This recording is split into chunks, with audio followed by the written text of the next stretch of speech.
नमस्कार दोस्तों, कहानियों में आपका स्वागत है। आज की हमारी कहानी है snow white and the seven ट्रब्स।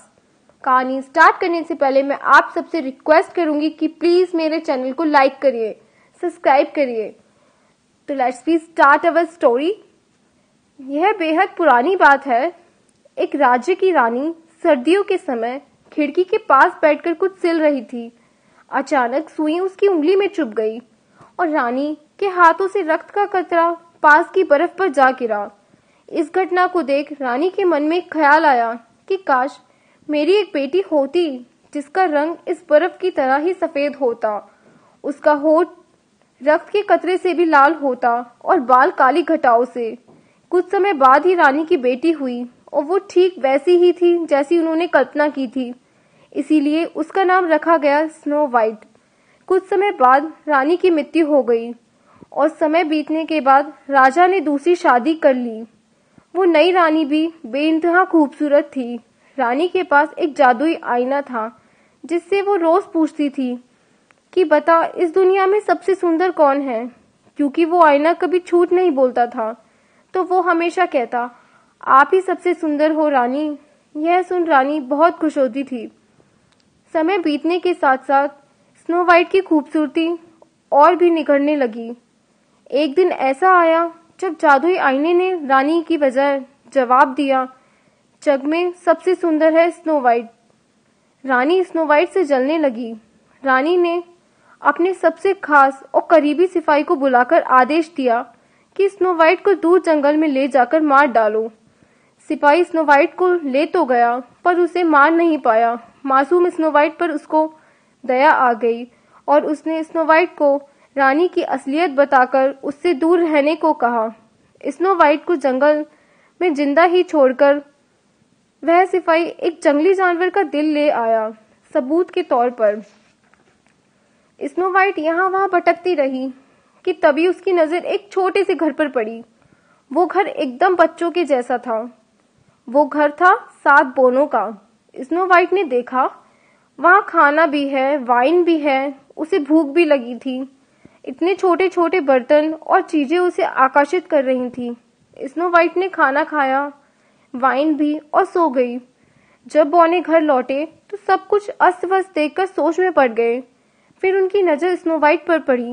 वो जग गई और उसने बौनों को अपनी कहानी सुनाई तो उन्हें उस पर दया आ गई और उन्होंने उसे अपने साथ रख लिया। वो घर का सारा काम करती और बौने जंगल में जाकर पैसे और खाने का इंतजाम करते। बौनों ने स्नो वाइट को सावधान रहने को कहा कि जब वो घर पर ना हो तो किसी को भी घर में ना घुसने दे। इस बीच रानी फिर से अपने आईने से पूछने लगी कि सबसे सुंदर कौन। आईने ने कह दिया, आप बेशक सबसे सुंदर, लेकिन जो आपसे भी सुंदर है वो है पहाड़ों के उस पार 7 बोनों के साथ रहने वाली स्नो वाइट। रानी गुस्से से आग बबूला हो गई और उसने स्नो वाइट को खत्म करने का बीड़ा उठा लिया। उसने एक बुढ़िया का वेश धारण किया और कंघी बेचने वाली बनकर जंगल की तरफ चल पड़ी।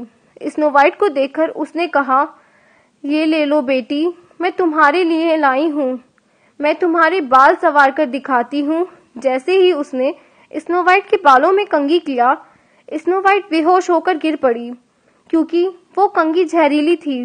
रानी वहां से चली गई, लेकिन फौरन बौने आकर स्नो वाइट के बालों से कंघी निकाल दी और उसे बचा लिया।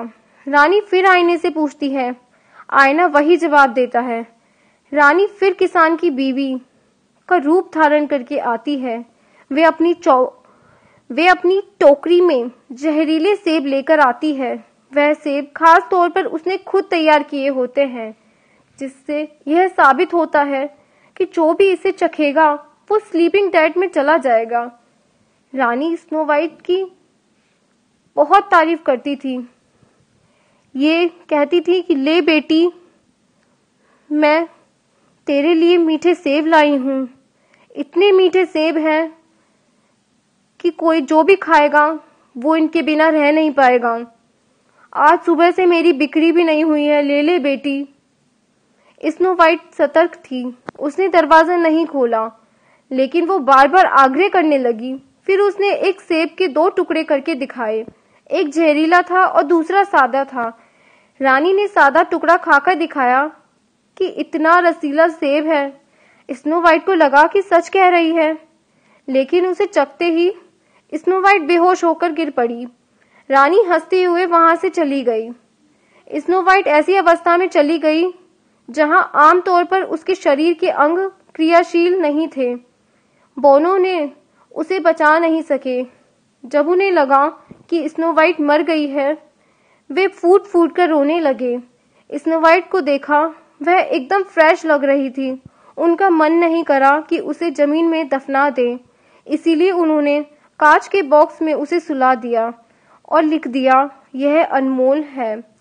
इस बीच रानी ने आईने से पूछा और आईना कहता है कि तुम ही हो सबसे सुंदर रानी। समय बीतने लगा। एक सुंदर राजकुमार जा रहा था। उसने स्नो वाइट को देखा और उसका दीवाना हो गया। राजकुमार बहुत दुखी था। जिस लड़की से उसने प्यार किया था वह जिंदा नहीं थी। उसने बॉक्स को खोला और स्नो वाइट को भावुकता से किस किया। किस करते ही रानी का जादू खत्म हो गया। स्नो वाइट जिंदा हो गई। राजकुमार का खुशी का ठिकाना ना रहा। बौने भी खुशी से उछल पड़े। राजकुमार स्नो वाइट को अपने देश ले गया। वह राजकुमार वहां पर स्नो वाइट से शादी करने के लिए सबको न्योता देने लगा।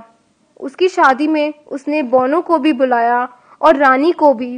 रानी ने फिर आईने से पूछा, कौन है सबसे सुंदर हसीना?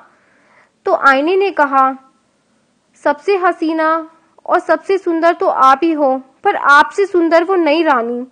नई रानी की खूबसूरती देखने के लिए वह उसकी शादी में पहुंची, लेकिन उसे देखते ही उसके होश उड़ गए। रानी को देश से निकाल दिया गया और स्नो वाइट राजकुमार के साथ खुशी खुशी रहने लगी।